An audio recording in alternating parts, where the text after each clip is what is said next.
우한계는 많은 유저들에게 메르스계를 상기시켰습니다. 그 많은 유저들이 그렇게 생각했던 것은 단순히 그것이 질병이라는 주제로 시작됐기 때문만은 아닐 것입니다. 물론 다양한 관점이 있을 수 있습니다만 저는 한 가지 가정으로부터 이야기를 풀어나가 보자 합니다. 우한계는 기존 커뮤니티의 비주류들이 모인 곳이다 라는 것이죠.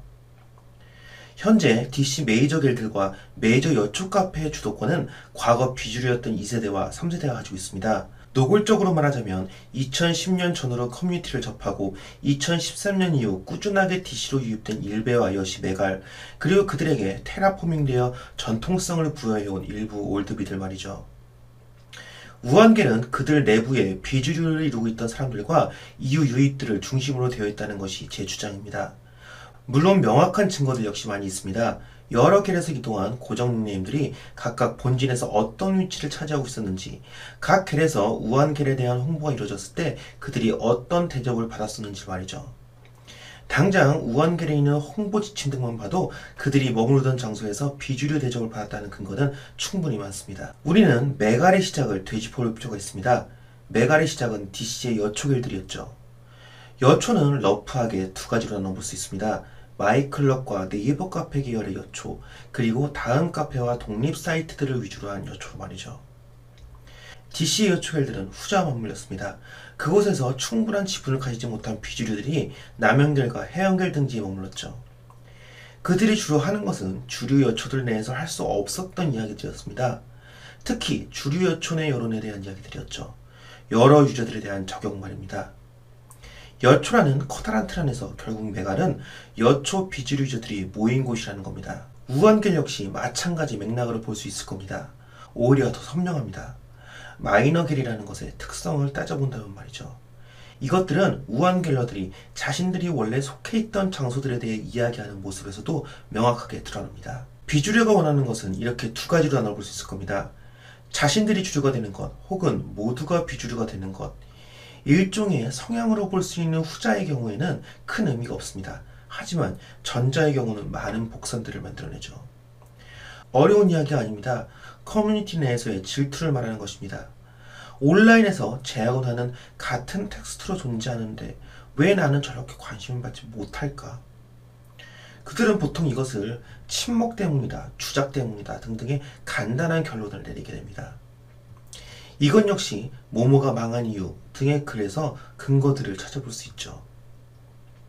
저는 전 영상에서 뉴비들이 가장 많이 하는 실수로 너무 빠르게 지분을 늘리려는 시도를 들었던 적이 있습니다.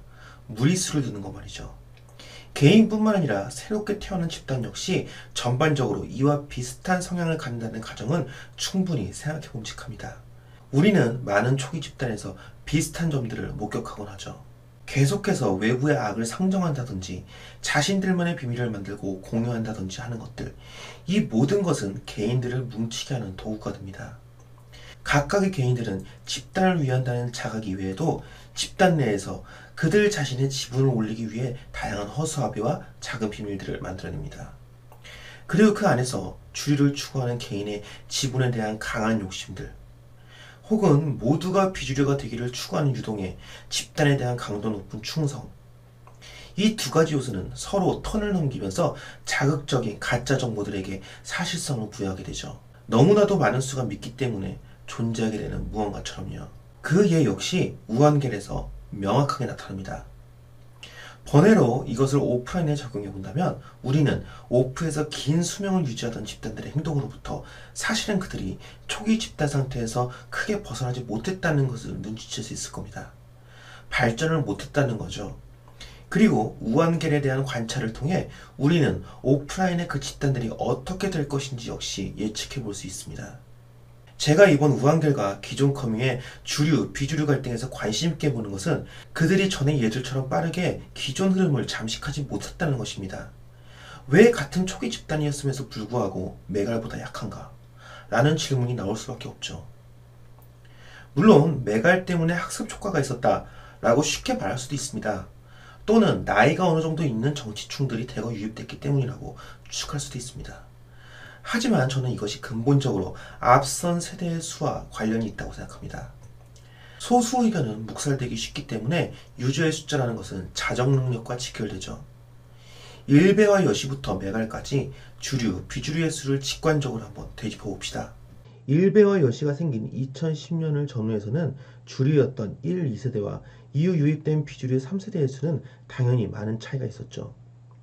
메갈이 생긴 2015년에는 이미 여시로 주류가 된 3세대들과 전향한 2세대들이 여론을 형성하고 있습니다. 2013년을 전후로 해서 일베로 갔던 2세대 DC 올드비들이 다시 들어오기 시작하고 그것을 따라 일베의 3세대 뉴비들이 같이 들어왔던 것과 마찬가지죠. 기존 각 커뮤에 머물러 있었던 올드비들은 쫓겨났었고요. 이때 역시 비주류가 더 많은 수를 차지했다는 겁니다. 우한계는 앞선 예와 다르게 오히려 주류 내부에서 빠르게 자정당했습니다. 주도권을 잡고 있던 주류에 비해 우한계로 상징되는 비주류의 수가 아주 적었다고 볼 수 있다는 거죠. 일베, 여시, 메걸과 다르게 우겔이 가진 근본적인 한계는 이것으로부터 온다고 생각합니다. 앞선 각 시기가 인터넷 세대와 스마트폰 세대 대립의 연장선상에 있었다면 이것은 그 연장선상이 이제 종료되었다는 뜻이기도 합니다.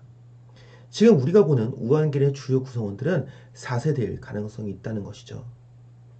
당연하게도 그들은 크게 좌절할 것입니다. 앞서서 그들은 일베, 여시와 메가를 보고 들어왔으며 그들 역시 그렇게 될 수 있을 거라 생각했지만 그것은 불가능하니까요.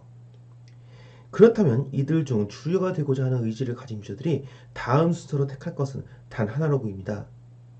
일베 이전, 여시 이전, 스마트폰을 사용하는 3세대들이 물밀듯이 밀려들어오기 이전 각 커뮤에서의 주류 비주류 싸움은 정치 논쟁과 젠더 논쟁으로 비화되었다는 것을 상기해 봅시다. 우한갤러들 역시 마찬가지 선택을 할 거라고 봅니다. 오프라인을 끌어올 거라는 거죠. 어떤 것을 끌어오게 될지는 모르겠습니다. 하지만 그것이 무엇이든 간에 재미있는 일이 벌어질 겁니다.